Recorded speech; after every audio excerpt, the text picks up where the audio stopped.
legal battle between Oklahoma and Texas over water in the Red River Basin is now up to the U.S. Supreme Court to decide. The justices heard oral arguments from the two parties on Tuesday. Legal experts and other interested observers have evaluated questions asked by the justices for clues on which way the court is leaning.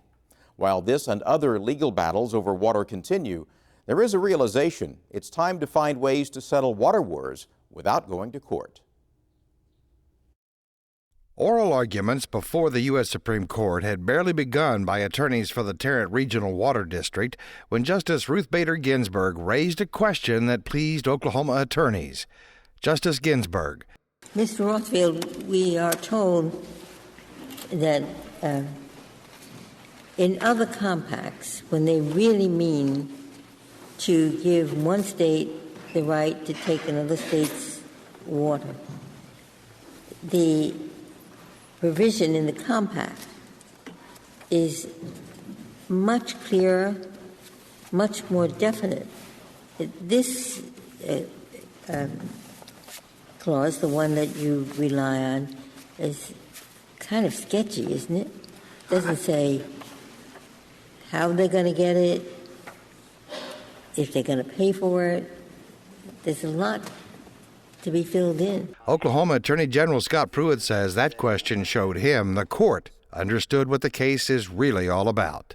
I think the court was very troubled about whether the compact provided an explicit right for Texas to come into Oklahoma and take water out of Oklahoma. So I was encouraged by the questions. Justice Samuel Alito raised issues that proved to General Pruitt that the court had paid close attention to the legal briefs filed by Oklahoma. Justice Alito. When you say Texas has the right to go into Oklahoma, just think about that phrase. That's very striking. I mean, it sounds like they're going to send in the National Guard or the Texas Rangers. We intentionally wanted the court to think that way, to comprehend the extraordinary argument that Texas is making.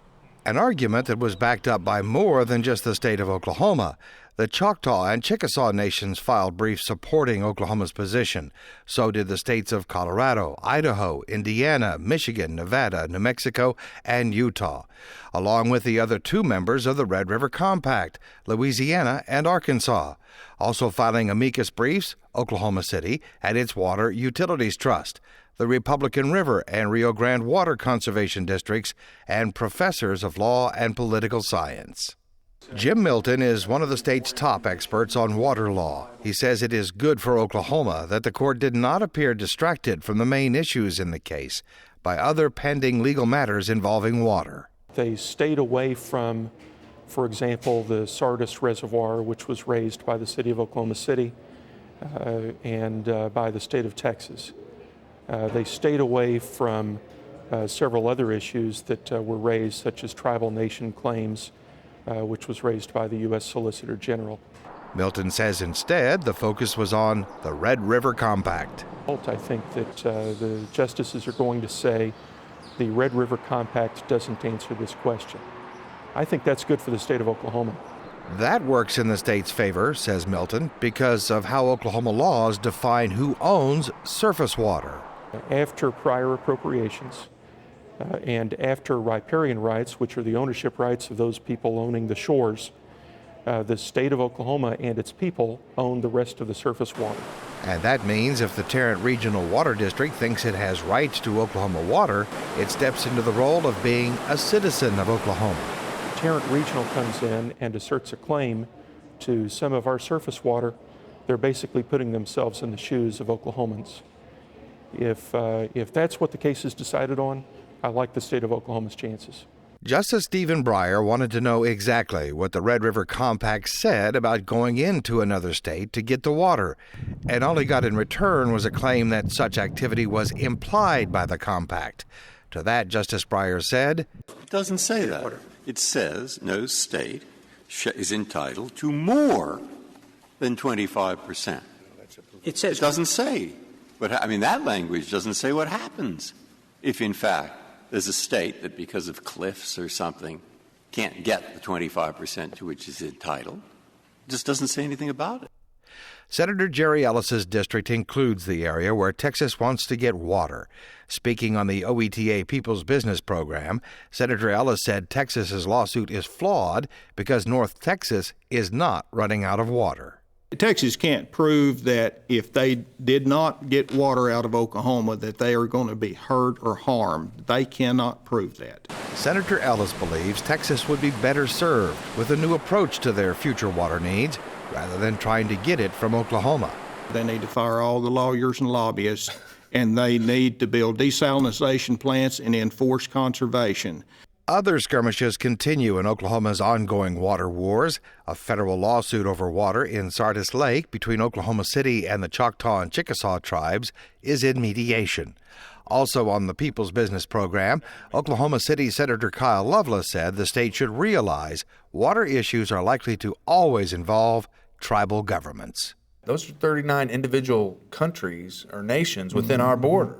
And so you have 39 different governments that the state has to deal with.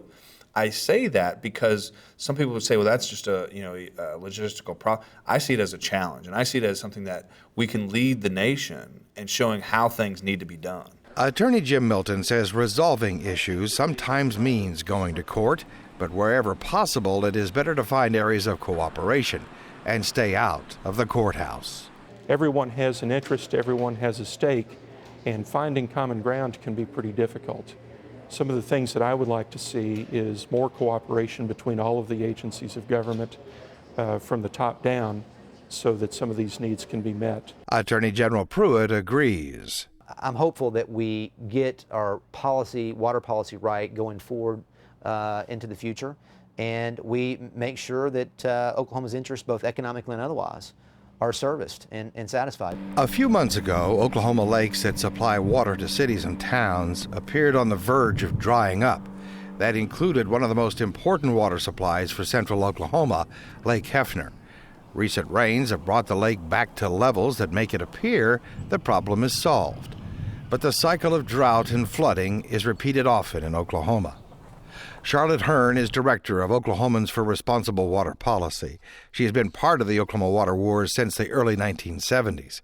Hearn says the state still needs to complete accurate studies on in-stream flows and non-consumptive uses of water. And she believes conservation is at the heart of Oklahoma's future water needs. Senator Loveless says cities and towns are taking new steps in that direction now. Oklahoma City has put in a lot of water restrictions that a lot of people don't know about, and there's some new ones coming down the pike. As the lake level goes down, there's going to be more and more restrictions. They've quadrupled or made the fines for not watering on the proper days up to $1,200. So it's some real teeth to it. The Supreme Court is expected to rule on the Oklahoma-Texas lawsuit this summer. While it is possible they could send the case back to Oklahoma City Federal Court for more hearings, most observers hope the court settles the matter once and for all.